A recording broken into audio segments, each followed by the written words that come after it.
He looked me straight in the eyes, like he was asking me to pass the salt, and said, "We don't have space for you anymore." I didn't argue. I just smiled, gave a small nod, and walked away without saying a word. What he didn't know was, by the next morning, he'd lose the house, because half of it was mine. But let me take you back to where it all started. I moved in with nothing more than 2 old suitcases, a quilt from my old bedroom, and a framed photo of my late husband, James. The day I handed my son Josh $180,000, the full amount from James's life insurance, I didn't think twice. "This is for your future," I told him, "for our family's stability."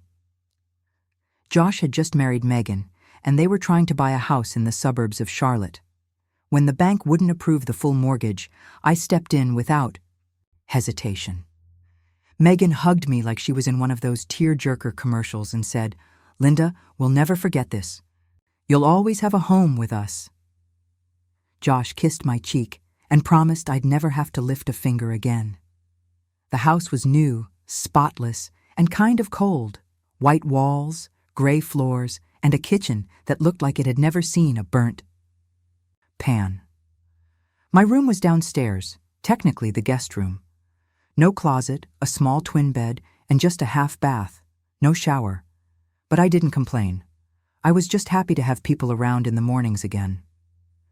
Josh made me coffee for the first few days. Megan showed me how to use their fancy Wi-Fi thermostat, though she let out a sigh every time I asked for help.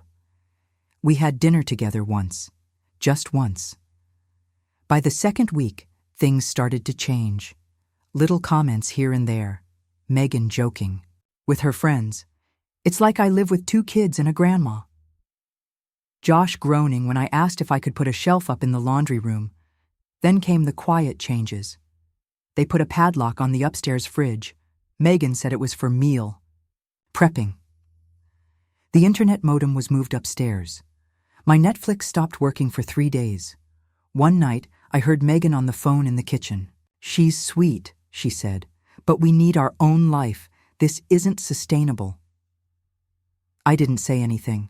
I just kept cooking, folding towels, wiping counters, trying to stay out of the way. I even smiled when Megan mentioned turning the downstairs den into a nursery, someday soon. But then I heard it. I was walking to the kitchen one morning to make some tea when I stopped. Josh was talking around the corner. "She won't leave if we keep being nice," he said.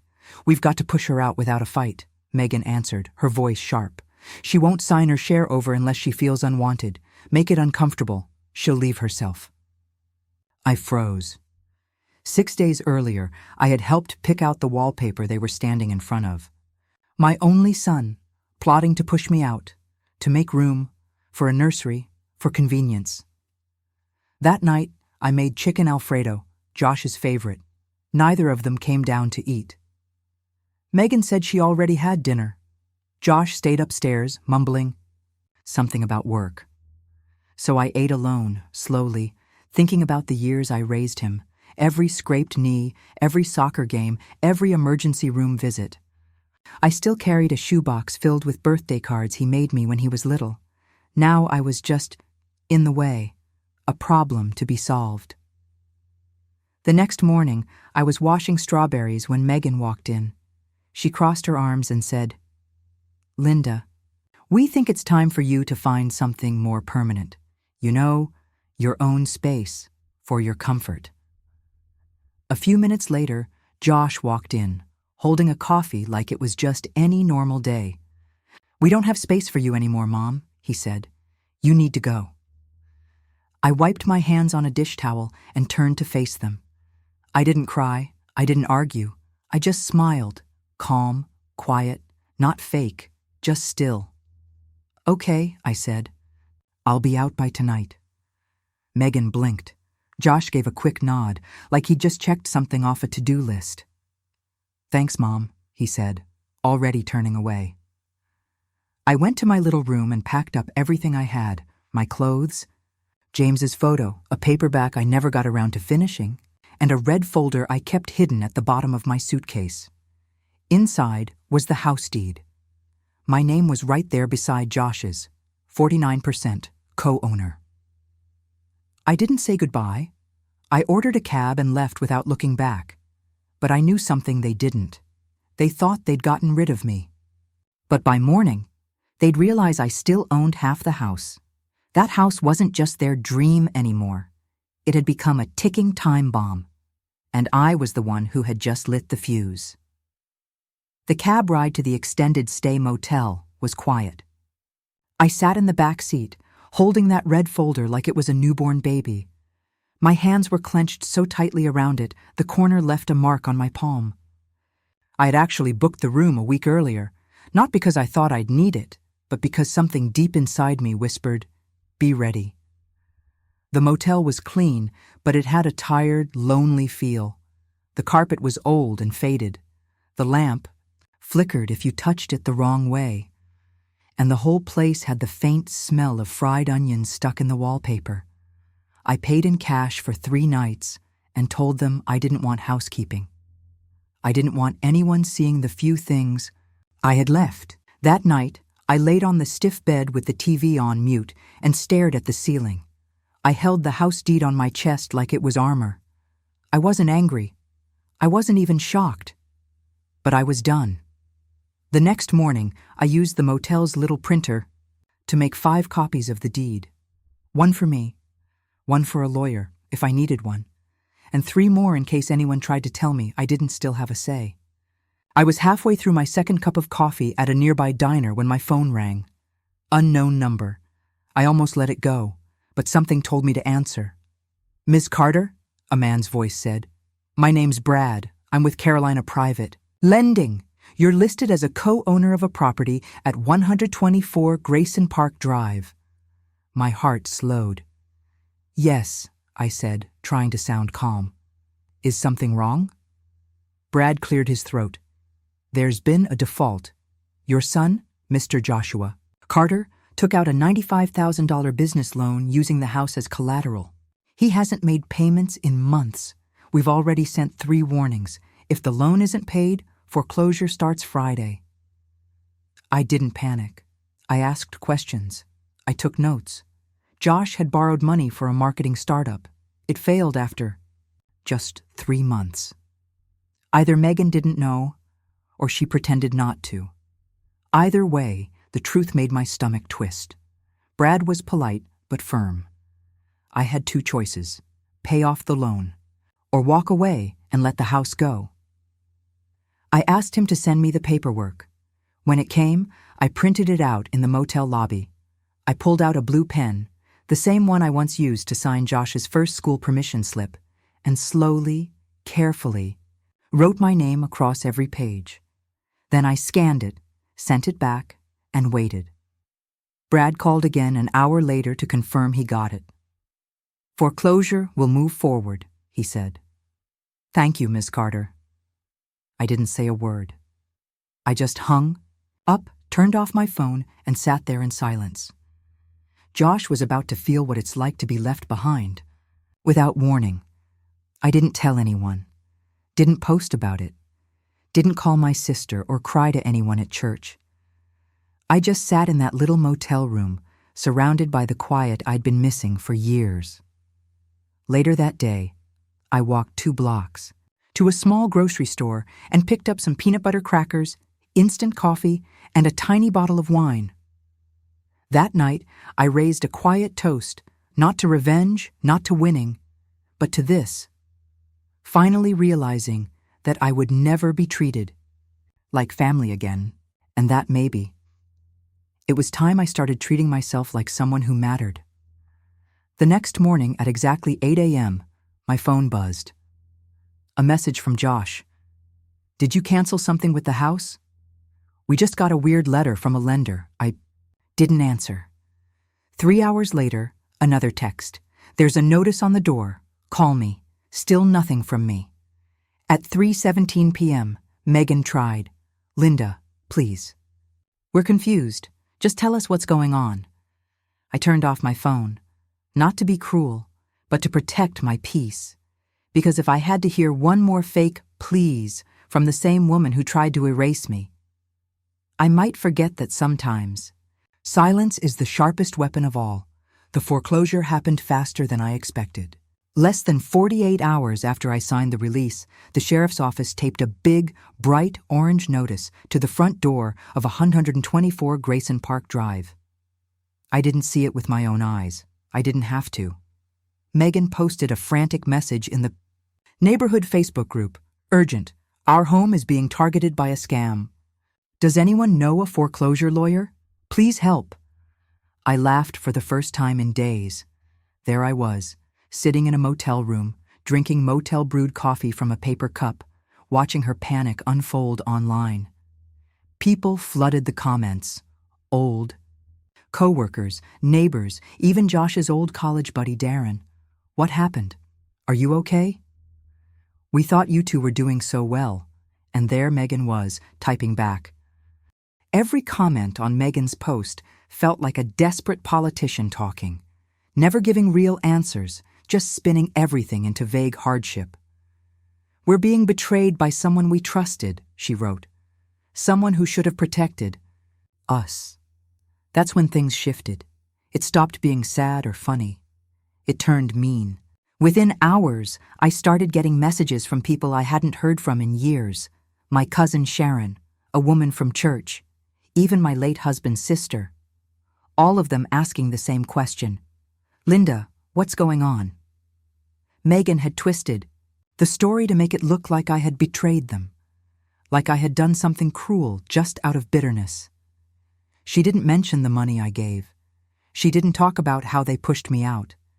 She certainly didn't bring up Josh's secret. Loan.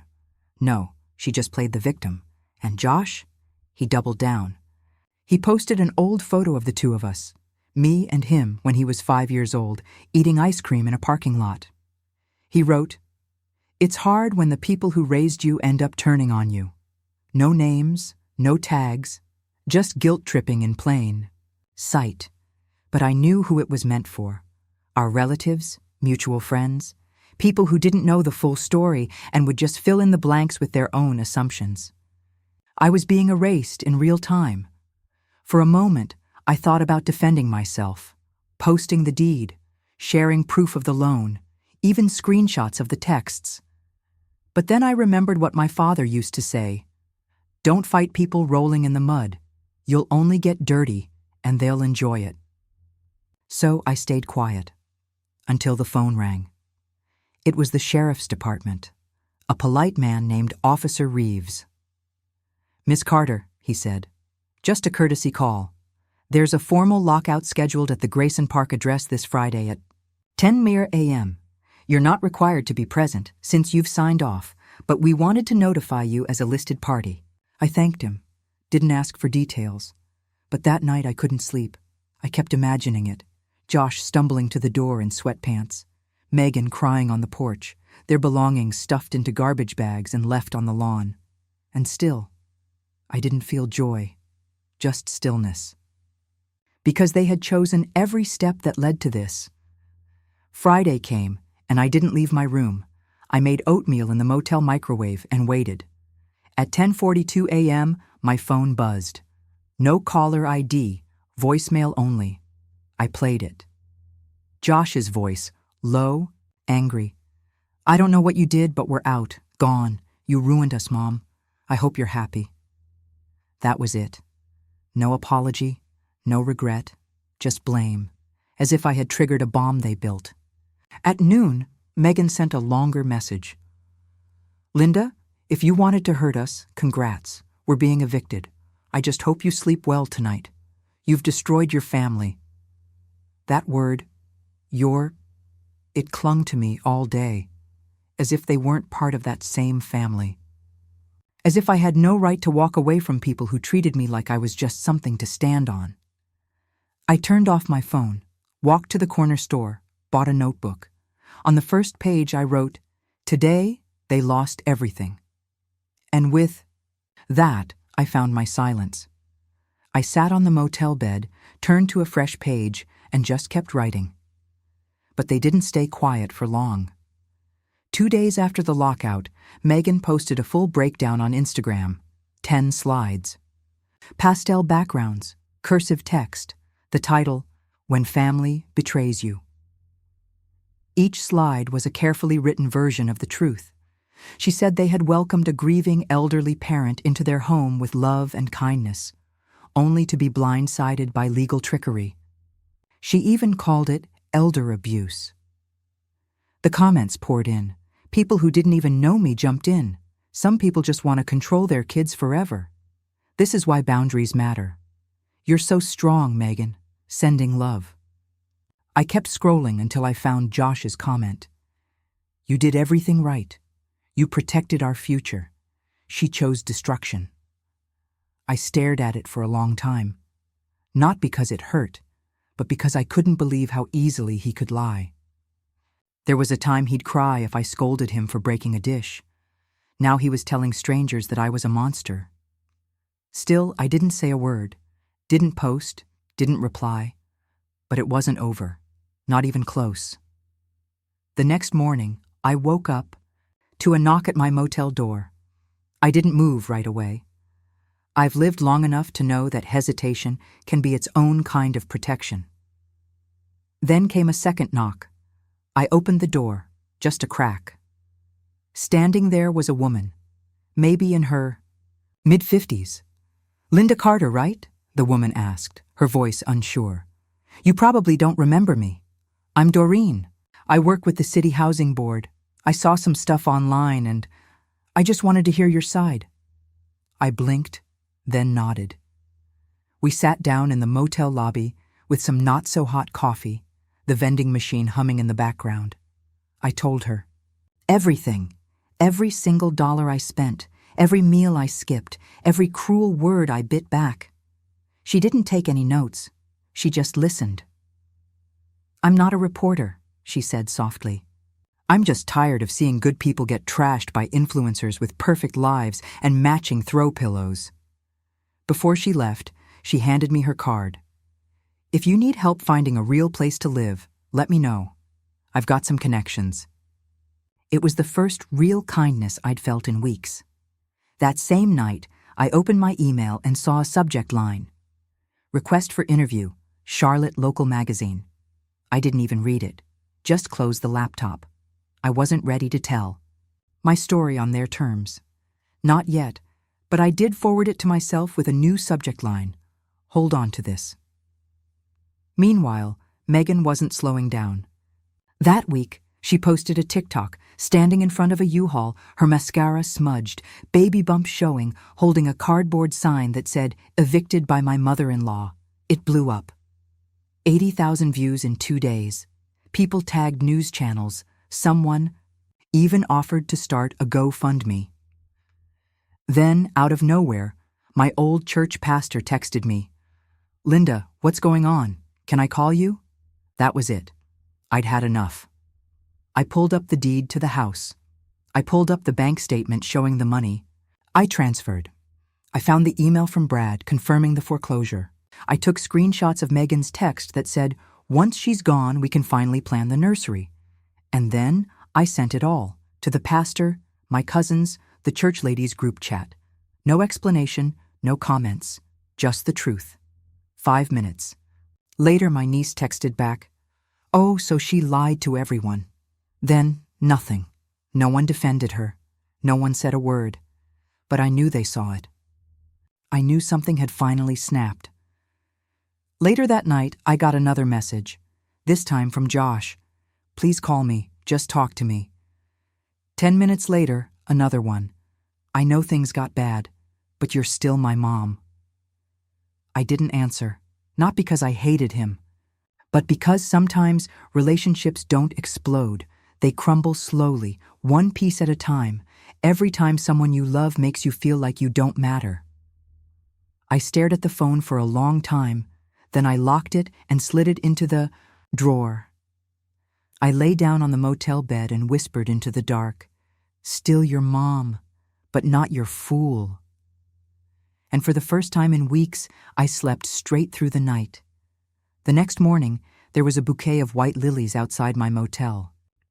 Josh's old way of saying sorry when he was a teen. Dented the car? Failed a quiz? He'd show up with lilies from the grocery store. Now they were back. Cheap vase. No name. Just a note. Let's talk. Please. I didn't bring them in. Left them there all night. By morning, they were already starting to wilt. The front desk clerk asked if I wanted them tossed. I said yes. That afternoon, Josh showed up in person. No text, no warning. Just a knock on the door around 2 p.m. "Mom, it's me. Can we talk?" I looked at him through the peephole for a long time. He looked rough, pale, tired, like someone who hadn't been sleeping, just like me. Against my better judgment, I cracked the door. 5 minutes, I said. He nodded, like a little kid getting one more chance. We sat at the tiny round table by the window. He didn't know what version of himself to be. After a while, he gave up and just looked sad. "I messed up," he said. "I should have told you about the loan. I shouldn't have let Megan talk to you like that. I panicked." I didn't say a word, just waited. "She's pregnant," he added, like that made it all okay. We were scared. I looked at him, really looked, and for a moment I saw the boy who used to cry when I left for night shifts. But he wasn't that boy anymore. He was a grown man who let his mother get kicked out of her own home, then turned her into the villain online. "I didn't come to argue," he said. "Would you be willing to sign something?" Josh asked. "It's nothing big, just something to help us talk to the lender and get things back on track."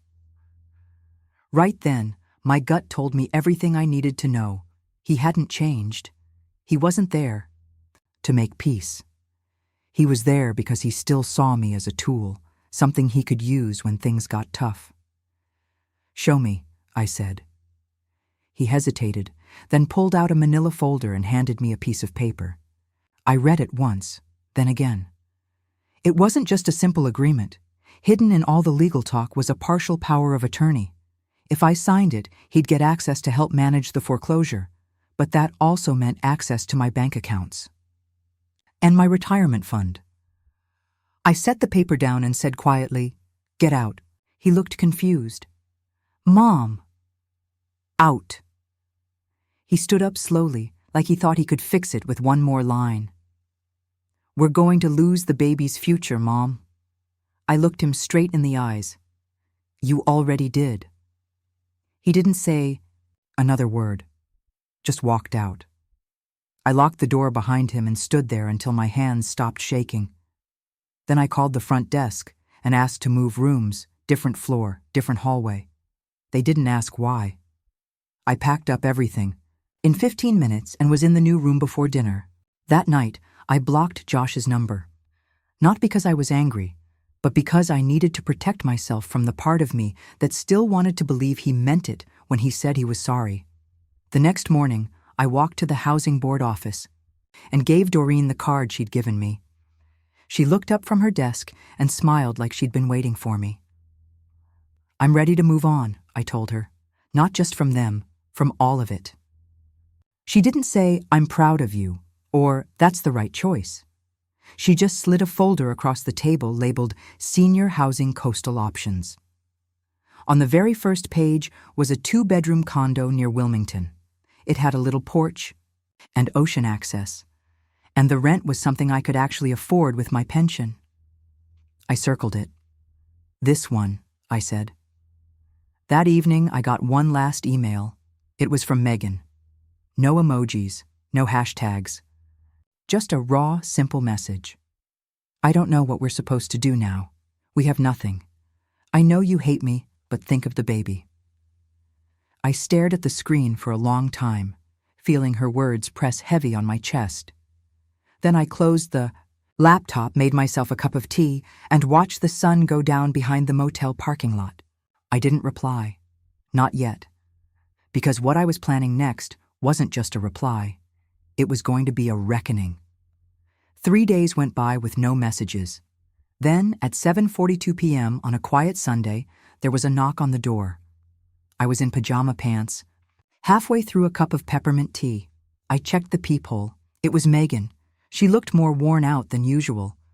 Her hair was a mess, her arms full, holding a tiny baby wrapped in a soft pink blanket. A diaper bag hung over her shoulder like an apology. I didn't open the door. "Linda," she called softly. "I'm not here to fight. We don't know what to do anymore. Josh is falling apart. We got kicked out of the rental we found. They said we failed the credit check. Please, can I come in?" I cracked the door a little. Her makeup was smudged. Her eyes were red. The baby girl let out a quiet little fuss. Megan rocked her gently and whispered, "Her name's Emily. She's yours too. Please don't shut us out." That hit harder than I expected. I hadn't even known the baby's name. I hadn't let myself care enough to ask. I opened the door. Megan stepped in slowly, like a guest unsure of the rules. She looked around the tiny room and gave a weak smile. "Still like it cold in here, huh?" I didn't answer. She sat down carefully on the edge of the bed, still bouncing Emily gently. "We really messed up," she said. "I said a lot. Of things I didn't mean. We were stressed. We were scared." I nodded, not because I forgave her, but because I wanted her to keep going. "Josh is too proud to say it," she continued, "but he's drowning. We both are. Our bank accounts are frozen. We owe over 10 grand in late fees and penalties. Our phones are about to be shut off. We have no idea where to go next." I watched her closely, the way her lower lip shook, how she blinked too quickly, when she talked about feeling forgotten, like the world had left them behind. Then something caught my eye, the price tag still hanging from the diaper bag. I leaned a little closer. Posh Baby. I recognized the name from a catalog I saw in the motel lobby. A designer brand. Retail price? Way more than a mother living. Out of a motel could afford. "Over $900, I said, pointing at the diaper bag. Megan froze. "It was a gift," she said, but too quickly. I didn't reply. I just stood up and walked to the window. Parked right outside was a black SUV, a rental, clean, shiny, not cheap, not broken down, not desperate. "You didn't come here for help," I said. She flinched. "I did. I came to ask—" "No," I cut in. "You came here to film something." I turned sharply to face her. "Where is it?" She stood too, confused, or pretending to be. "What are you talking about?" "Your phone, your purse, whatever it is. I saw it when you sat down. In the side pocket of the bag. You're recording this." Her lips parted, then shut. She hesitated before finally whispering, We just wanted proof, in case you twisted the story." I stared at her for a long time. "Get out," I said. "Linda, now, and take the gift shop baby bag with you." She didn't move, so I stepped forward. Closer than I'd ever been, to her in anger. "Let me be clear, Megan. I'm not your storyline. I'm not your villain, and I am not your ATM. Get out of my room before I call the police." She stood up slowly, cradling the baby tighter. "She's your granddaughter." "No," I said. "She's your child. Raise her better than you treat people." Megan turned and walked stiffly to the car. She climbed in, and within seconds, they were gone. I closed the door, locked it, and sat on the bed. I didn't move for a long time. My hands were shaking again, but this time it wasn't fear. It was adrenaline, because I knew what had just happened. She came to trap me, to get a recording, catch me saying something cruel they could edit, spin, post online, try to turn it into sympathy points. But I hadn't taken the bait. I'd stayed calm, but I wasn't done. The next morning, I went to the courthouse and filed for a temporary restraining order. I included everything: the texts, the attempted manipulation, the motel visit. I even printed out a screenshot of the diaper bag's retail price. The clerk didn't even blink. "You're not the first," she said. "You won't be the last." That night, back in my room, I opened my notebook and wrote one sentence. They brought a baby to play victim. I brought receipts. Then I turned the page and started making a list. People I trusted. People I didn't. People I didn't owe anything to anymore. Because next time they came for me, I'd be ready, and they wouldn't see it coming. 2 days later, the restraining order came through.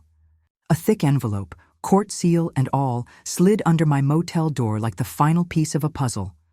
I didn't feel victorious. I felt ready.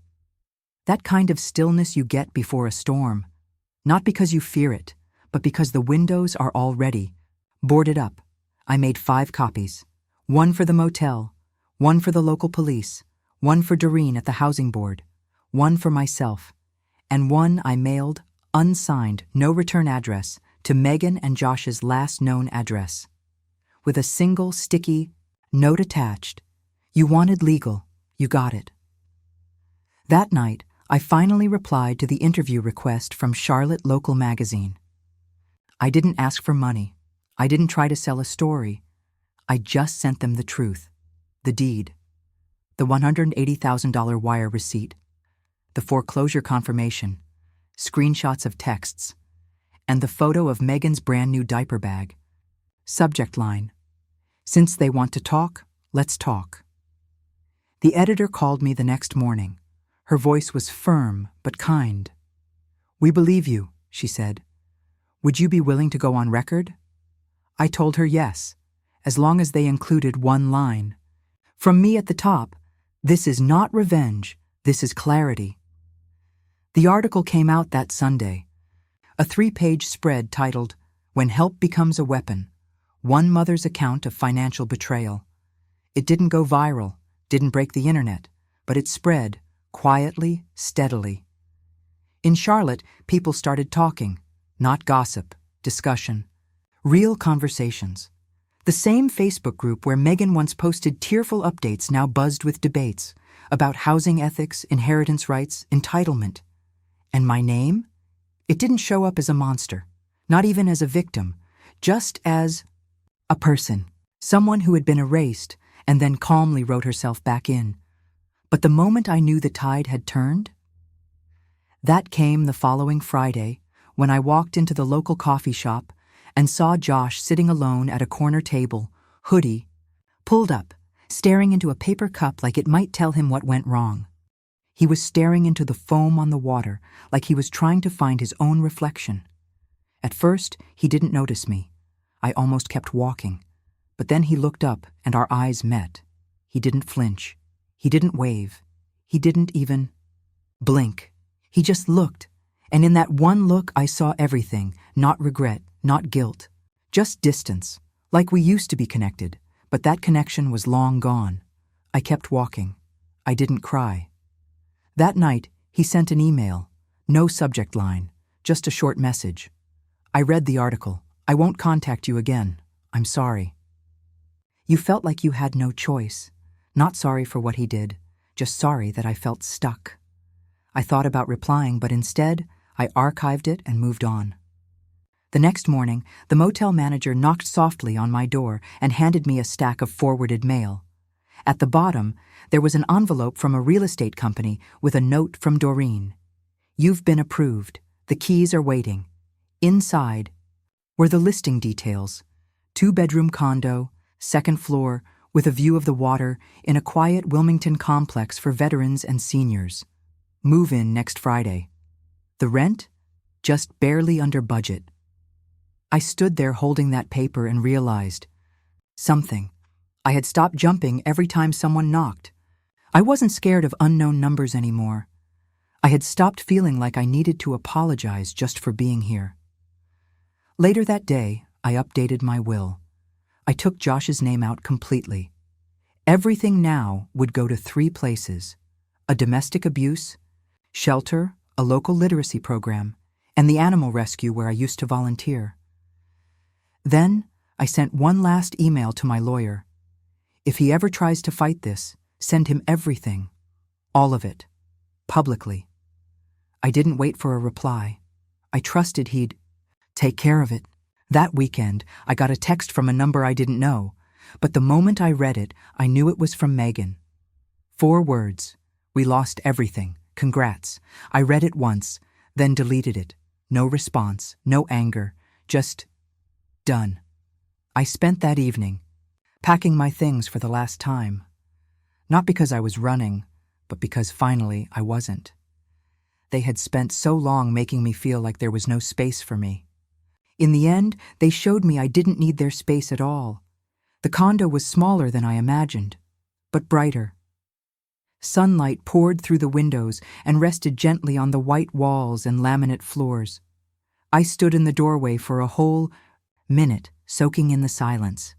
No yelling, no angry footsteps, no fake apologies, just peace. The movers were late, so I carried in the basics myself. My red folder, a framed photo of James, and a small suitcase. The rest stayed in the car. I made a cup of tea with the old kettle the place came with and stepped out onto the little balcony. I couldn't see the ocean, but I could hear it, and somehow that was enough. That week I kept my phone on silent. I didn't check social media, didn't call anyone to explain. I just unpacked one drawer at a time, filled the fridge with things I actually wanted. I even bought 2 little plants from a roadside stand on my way here and watered them every morning. On Wednesday, I took a walk along the boardwalk. Nobody recognized me. Nobody stared. I passed a bookstore, a pier, and a little seafood place where a woman around my age was painting seashells at a folding table. She smiled at me and said, "Pick the one that calls to you." I picked a blue one with silver edges. "Good choice," she said. "That one's for people who've just let go of something heavy." I smiled, thanked her, and slipped it into my coat pocket. That night I placed it on the kitchen counter next to my keys. I named it Peace. Days went by, then a week, then 10 days. I got into a rhythm: coffee at 8, walk at 10, journal at 3. I signed up for an art class at the rec center on Tuesdays and Thursdays. The teacher, Walter, was about 70, wore suspenders, and told the worst jokes I'd ever heard. But he remembered my name by the second class. One day, he came by to look at my painting and said, "You paint like someone who's been through something." I smiled. "That's because I have." And I meant it. I never talked about Josh, not to Walter, not to anyone in the class. That part of my life was packed away, like a drawer I had no reason to open, until the letter came.